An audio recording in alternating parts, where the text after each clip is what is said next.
आपल्या परिसरातील बातम्या पाहण्यासाठी चॅनलला सबस्क्राइब करा, व्हिडिओला लाईक करा आणि बेल आयकॉन दाबायला विसरू नका। चिंच विक्रीत मोठा गैरप्रकार, लिलाव न करता शासकीय मालमत्ता विक्रीचा आरोप, चौकशीची मागणी।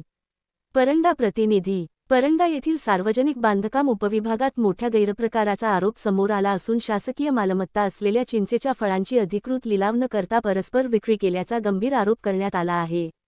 या प्रकरणी परंडा येथील माहिती अधिकार कार्यकर्ते विजय भानुदास मेहर यांनी थेट जिल्हाधिकाऱ्यांकडे तक्रार दाखल करून दोषींवर कठोर कारवाईची मागणी केली आहे। मिळालेल्या माहितीनुसार संक्रमण कॉलनी, देवगाव रोड, परंडा येथील शासकीय निवासस्थान परिसरातील चिंच झाडांवरील चिंच दिनांक 15 फेब्रुवारी 2025 रोजी कोणताही अधिकृत लिलाव न करता विक्री करण्यात आल्याचा आरोप आहे। विशेष म्हणजे हा व्यवहार झाल्यानंतर दिनांक 24 फेब्रुवारी 2025 रोजी केवळ कागदोपत्री लिलाव दाखवण्यात आल्याचे समोर आले आहे।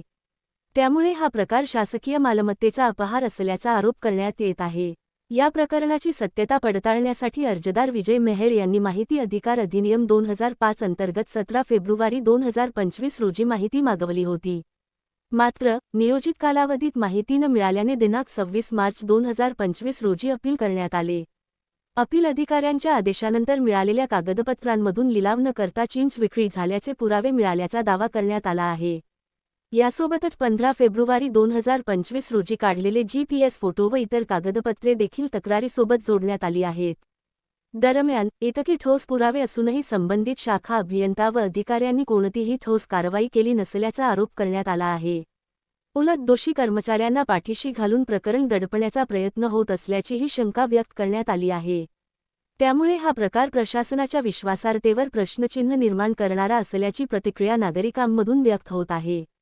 तक्रारीतील मुख्य मागण्या: प्रकरणाची स्वतंत्र चौकशी समिती नेमून सखोल चौकशी करावी, दोषी अधिकारी व कर्मचाऱ्यांवर शिस्तभंगाची व विभागीय कारवाई करावी, शासकीय मालमत्तेचा अपहार झाल्याने गुन्हा दाखल करावा, प्रकरणाकडे दुर्लक्ष करणाऱ्या अधिकाऱ्यांचीही चौकशी करावी, 15 दिवसांत लेखी अहवाल द्यावा। तक्रारीत स्पष्ट इशारा देण्यात आला आहे की वेळेत कारवाई न झाल्यास प्रकरण लोकायुक्त, वरिष्ठ स्तर व न्यायालयात नेण्यात येईल। त्यामुळे आता जिल्हा प्रशासन या गंभीर आरोपांवर काय भूमिका घेते याकडे परंडा तालुक्याचे लक्ष लागले आहे। जनहितार्थ न्यूज, एक पाऊल पुढे। मुख्य संपादक धनंजय गोफणे।